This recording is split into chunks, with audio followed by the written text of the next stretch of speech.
নমস্কার বন্ধুরা, আজ আমি নিয়ে এসেছি রোজকার নিরামিষ দিনে খাওয়ার জন্য একদম সম্পূর্ণ নিরামিষ রেসিপি। যদিও রান্নাটি খুবই সাধারণ, ঘরোয়া রান্না খেতে কিন্তু হয় অসাধারণ। এই গরমে যখন কোনো কিছুই খেতে ভালো লাগছে না, তখন ঝটপট এই রেসিপিটি বানিয়ে নিন। দুপুরে গরম গরম ভাতের সাথে আর কিছুই লাগবে না। চলুন তাহলে দেখে নেওয়া যাক। তো প্রথমেই দেখুন, এখানে নিয়ে নিলাম বড়ি, বেগুন, টমেটো আর আলু। বড়িটা পাশে রেখে দিয়ে এবার সবজিগুলো কেটে নেব। তো প্রথমেই আমি আলুটা কেটে নিচ্ছি। আলুটা আমি একটু লম্বা করে কেটে নেব। আপনারা আপনাদের পছন্দ অনুযায়ী কেটে নেবেন। আর আলুটা কেটে সঙ্গে সঙ্গে কিন্তু জলের মধ্যে রাখবো, নইলে কিন্তু আলুটা কালো হয়ে যাবে, দেখতে ভালো লাগবে না। আলুটা কেটে নিলাম, এবার বেগুনটাও কেটে নেব। আলুর মতন করেই বেগুনটাও লম্বা লম্বা করে কেটে নিচ্ছি। তো দেখুন, আলুর মতন করে লম্বা লম্বা করে বেগুনটাও কেটে নিলাম, আর বেগুনটাও কিন্তু জলের মধ্যে রেখে দিলাম। এখানে নিয়ে নিলাম টমেটো। টমেটোটা কিন্তু আমি দুরকমভাবে কাটবো। প্রথম টমেটোটা একদম ছোট ছোট করে কেটে নিচ্ছি। এই রান্নাটায় টমেটোটা একটু বেশি দিতে হবে। টমেটোটা বেশি দিলে কিন্তু খেতেও ভালো লাগে। তো প্রথম টমেটোটা দেখুন ছোট ছোট করে কেটে নিলাম। আর এখানে আরেকটা টমেটো নিয়ে নিলাম। আর এই টমেটোটা কিন্তু একদম ছোট করে কাটবো না। আলুটা যেমন লম্বা করে কেটেছি, টমেটোটাও ঠিক একইভাবে কেটে নিলাম। আর এখানে কিন্তু আমি দুটো টমেটো লম্বা করে কেটে নিয়েছি। এবার টমেটোগুলো তুলে নিলাম। এখন কিন্তু টমেটো, আলু, বেগুন সব কিছুই আমি কেটে নিয়েছি। এবার একটা মশলা তৈরি করে নেব। তার জন্য এখানে নিয়েছি 2 টুকরো আদা, 1 চামচ গোটা জিরে, 1 চামচ কালো সর্ষে, 1 চামচ সাদা সর্ষে, আর নিয়েছি 3টে কাঁচা লঙ্কা। ঝালটা নিজেদের স্বাদ অনুযায়ী দেবেন। তারপর মিহি করে বেটে নিলাম। এটা আমি শিলে বেটেছি, আপনারা মিক্সিতেও বাটতে পারেন। অপর দিকে কড়াই গরম করে নিয়ে এখানে দিয়ে দিলাম 1 চামচ সর্ষের তেল। তেলটা ভালো করে গরম করে নিয়ে প্রথমে আমি ডালের বড়িগুলো ভেজে নেব। তো এখানে আমি বিউলির ডালের বড়ি নিয়েছি, আপনারা মটর ডাল বা যে কোনো ডালের বড়ি নিতে পারেন।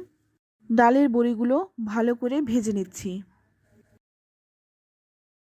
বড়িগুলো ভালো করে ভেজে তুলে নিলাম। এবার ওই কড়াইয়ের মধ্যেই 2 চামচ সর্ষের তেল।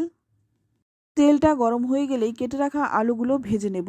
একটু নেড়েচেড়ে নিয়ে এর মধ্যে দিয়ে দিলাম সামান্য একটু লবণ আর হলুদ গুঁড়ো। লবণ আর হলুদ গুঁড়োটা দিয়ে আলুটা ভালো করে ভেজে নেব।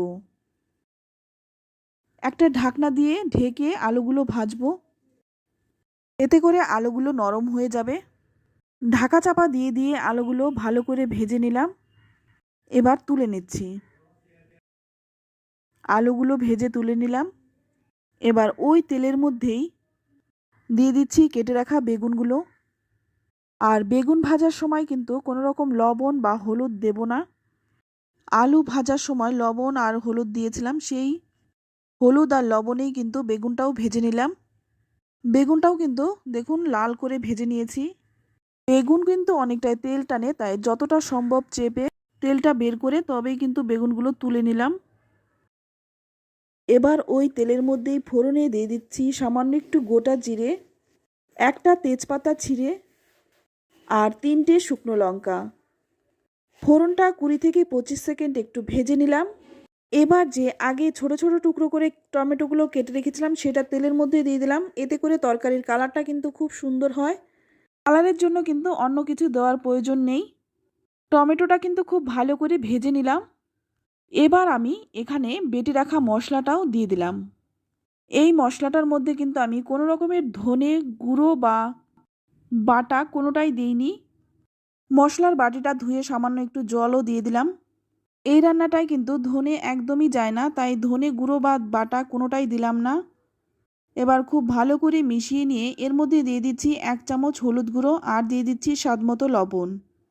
লবণ আর হলুদ গুঁড়োটা দিয়ে খুব ভালো করে মিশিয়ে নেব। এবার একটা ঢাকনা দিয়ে 5 মিনিট ঢেকে রেখে দেব। 5 মিনিট পর ঢাকনাটা খুলে নিলাম, আর এখন দেখুন মশলা থেকে কিন্তু তেলও ছেড়ে দিয়েছে, আর মশলাটা খুব ভালো করে কষানো হয়ে গেছে। এবার এর মধ্যে দিয়ে দিচ্ছি ভেজে রাখা আলু। আলুটা দিয়েও 3-4 মিনিট ভালো করে মশলার সাথে ভেজে নেব। এখানে কিন্তু বেগুনটা দেইনি, কারণ বেগুন কিন্তু আলুর থেকে অনেকটাই নরম, তাই বেগুন কিন্তু আমি আগেই দেইনি। আলুটা ভালো করে মশলার সাথে কষিয়ে নিয়ে এবার এর মধ্যে দিয়ে দিচ্ছি গরম জল। এখানে কিন্তু জলটা একটু বেশি দিলাম, কারণ বড়িতে কিন্তু অনেকটাই জল টেনে নেবে। এবার এর মধ্যে দিয়ে দিচ্ছি আগে যে 2টো টমেটো আমি লম্বা করে কেটে নিয়েছিলাম, আর টমেটোর বীজগুলো কিন্তু এখানে আমি ফেলে দিয়েছি, কারণ টমেটোর বীজ খাওয়া কিন্তু আমাদের শরীরের পক্ষে একদম ভালো না। তারপর ভালো করে একটু মিশিয়ে নেব। ভালো করে মিশিয়ে নিয়ে এবার 5-6 মিনিট ঝোলটা ফুটিয়ে নেব। 5 মিনিট ফুটিয়ে নেওয়ার পর এইবার বেগুনগুলো দিয়ে দিচ্ছি। বেগুন দিয়ে কিন্তু খুব বেশি নাড়াচাড়া করব না, নইলে কিন্তু বেগুনগুলো একদম ঘেটে যাবে। তাই হালকা হাতে একটু মিশিয়ে নিলাম। এইবার এর মধ্যে দিয়ে দিচ্ছি সামান্য একটু চিনি, আর দিয়ে দিচ্ছি 3টে চেরা কাঁচা লঙ্কা। আমি আগেও বলেছি, আবারও বলছি, ঝালটা নিজেদের স্বাদ অনুযায়ী দেবেন। লঙ্কাটা দিয়ে ভালো করে একটু মিশিয়ে নেব। গরমের সময় যখন কিছুই খেতে ভালো লাগে না, তখন এই রান্নাটা করে নিতে পারেন। খেতে ভীষণ ভালো হয়, আর রান্নাটাও কিন্তু খুব অল্প সময় হয়ে যায়।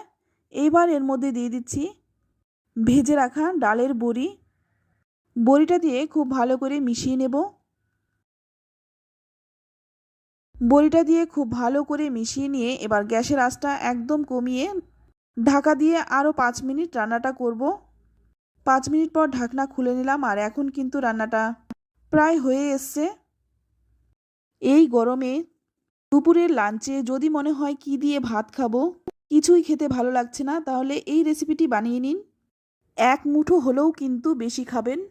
এবার নামানোর আগে সামান্য একটু ধনেপাতা ওপর থেকে দিয়ে দিলাম।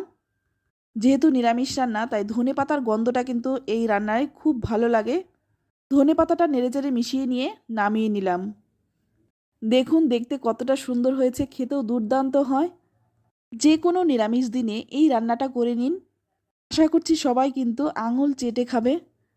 আর এই রান্নাটাই কিন্তু এমন কোনো মশলা দেইনি যে কারো ঘরে নেই। সম্পূর্ণ ঘরোয়া মশলা দিয়ে রান্নাটা করা হয়েছে, যে মশলাগুলো আমাদের প্রত্যেকের বাড়িতেই থাকে। তো রেসিপিটি কেমন লাগলো অবশ্যই কমেন্টে জানাবেন। ভালো লাগলে লাইক, কমেন্ট, শেয়ার করবেন। আর চ্যানেলে নতুন হয়ে থাকলে চ্যানেলটা সাবস্ক্রাইব করে নেওয়ার অনুরোধ রইল। আজ এই পর্যন্ত। সকলেই ভালো থাকবেন, সুস্থ থাকবেন। ধন্যবাদ।